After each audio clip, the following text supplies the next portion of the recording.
Täna räägime sellest, kuidas kasutada kuulsaid inimesi sihtkoha turunduses ja millised on sellise turunduse puudused.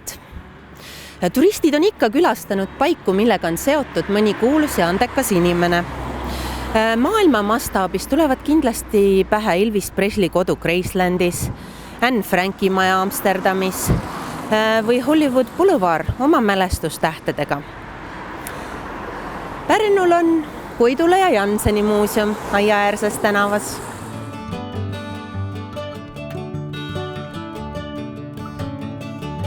Tihti on kuulsate inimeste mälestuseks püstitatud monumendid.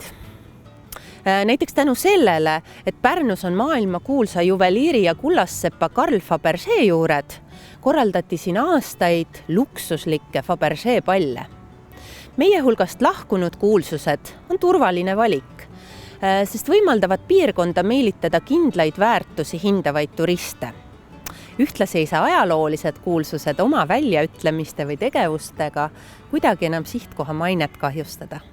Pärnu kui kuurorti hiilgeajast rääkides ei saa kindlasti mainimata jätta Raimond Valgret, kes on paljudele oma kauneimatele lauludele just siit inspiratsiooni saanud. Aga kui piirkonnas elab mõni kuulus inimene, siis oleks patt teda ka sihtkoha turunduses mitte kasutada.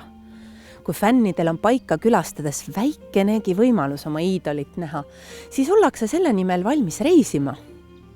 Kuulsus on fännide silmis usaldusväärne ja kui juba tema piirkonnas elab, no siis on ilmselt tegemist ägeda kohaga.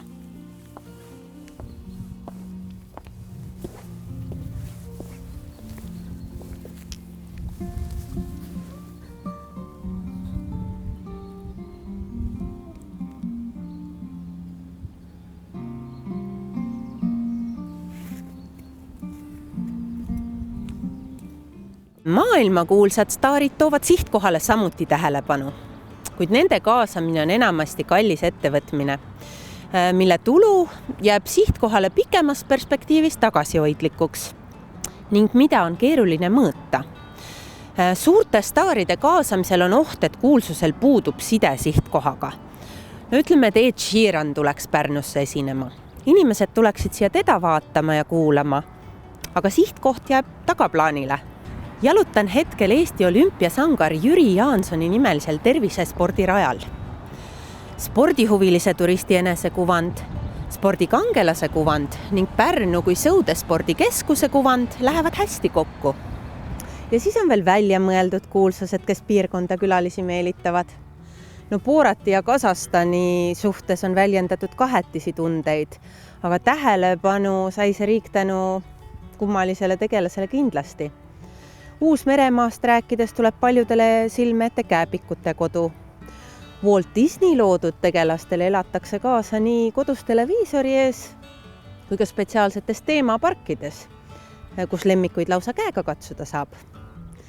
Pärnul on Lotte, keda peavad omaks nii eestlased kui lätlased ning kes meelitab suviti piirkonda rohkesti pereturiste. Aga see on tegelikult juba filmiturismi teema, millest räägime mõni teine kord, näiteks Pärnu kolledžis turismiloengutes.